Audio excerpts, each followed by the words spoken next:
Alors, beaucoup de contre-vérités viennent d'être proférées là dans le cadre de ces échanges, aussi bien sur la sécurité que sur les questions de transport par les représentants de la majorité municipale, qui a fait beaucoup moins en 17 ans de prérogatives qu'en quelques années pour nos amis politiques à tous les niveaux de territorialité dans cette région et dans cette ville. Mais je ne rentrerai pas dans la polémique et je vais me concentrer dans mon intervention sur la DVD 71, qui a déjà été très souvent évoquée par nos collègues concernant les bornes de recharge pour les véhicules électriques. Alors, c'est un épisode nouveau dans ce qui peut s'interpréter comme une catastrophe industrielle et économique et financière qu'a subi la ville de Paris au cours des dernières années et qui va essayer de tourner la page de cet échec au travers de cette nouvelle concession. On peut d'ailleurs s'étonner que deux rapports soient aujourd'hui accessibles sur le site de la Cour des comptes et de la Chambre régionale des comptes d'Île-de-France concernant la gestion du système Autolib et que ces deux rapports n'aient pas encore été communiqués à notre Assemblée. Peut-être l'exécutif parisien a-t-il des informations, car il se trouve que quand on les feuillette, ces rapports, ils font furieusement penser à celui qui a été sorti au mois de juillet, un peu tardivement par rapport aux échéances électorales, concernant le parc des expositions de la Porte de Versailles. Mais dans mon intervention, je vais être inspiré par un interview qui a été donné aux Échos la semaine dernière par M. Béliard. Une fois n'est pas coutume.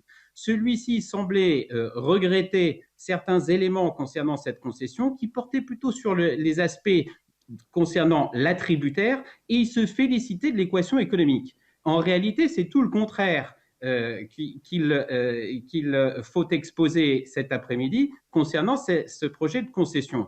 Parce qu'il faut se féliciter que le droit, et notamment le Code de la commande publique, préserve le principe d'attribution au mieux-disant. Car on sent bien derrière ces frustrations exprimées cet après-midi à l'égard de l'attributaire, en l'occurrence Total, qu'il y aurait eu là, s'il n'y avait pas eu le Code de la commande publique, ce qu'on pourrait qualifier de cancel culture à version économique et qu'on aurait probablement écarté ce mieux-disant-là.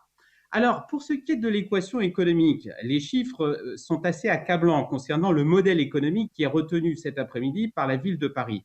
Tout d'abord, ce modèle fiche dans le temps un parc de bornes qui va être très rapidement très insuffisant. Sur les 10 années qui viennent, en réalité, on est en train de prévoir 2329 bornes électriques. On sait bien que ce sera insuffisant au regard de la montée en puissance des véhicules électriques à Paris.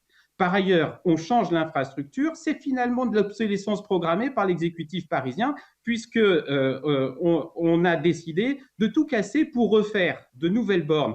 Or, au passage, il y a 2 ans, ce même parc avait été rénové ce matin, rénové par la ville de Paris. Ce matin, notre présidente Rachida Dati parlait de gabegie. Effectivement, voilà comment on gaspille bien l'argent du contribuable parisien. Oui, j'en viens à la rentabilité du projet, 2,8 millions d'euros, c'est-à-dire environ 1 000 euros par borne. Et là où ça fait mal, c'est que la métropole du Grand Paris, au printemps dernier, a passé le même type de contrat de concession pour 3 000 bornes avec une redevance de 5 000 euros par borne, c'est-à-dire bien supérieure à ce dont se targue aujourd'hui l'adjoint en charge de la mobilité. Effectivement, la casse a un prix, on a cassé à Paris le réseau existant. Et puis enfin, effectivement, on ne connaît pas l'impact tarifaire pour les usagers parisiens, alors que la métropole du Grand Paris, elle, a annoncé très clairement combien il en coûtera aux usagers de ce service public. Alors en conclusion, plutôt que de se féliciter de cette concession à venir, eh bien, il ne faut pas être dupe, et en tout cas, ça n'est pas notre état d'esprit. Nous avons énormément de réserves, nous allons malgré tout voter ce projet de délibération, mais si j'étais à la place de M. Béliard et ayant les convictions qu'il affiche depuis de très nombreuses années, ça serait plutôt de nature à me gâcher l'après-midi que de voter ce projet de délibération. Et d'ailleurs, son collègue, M. Alexandre Florentin, il y a quelques minutes, ne s'y est pas trompé.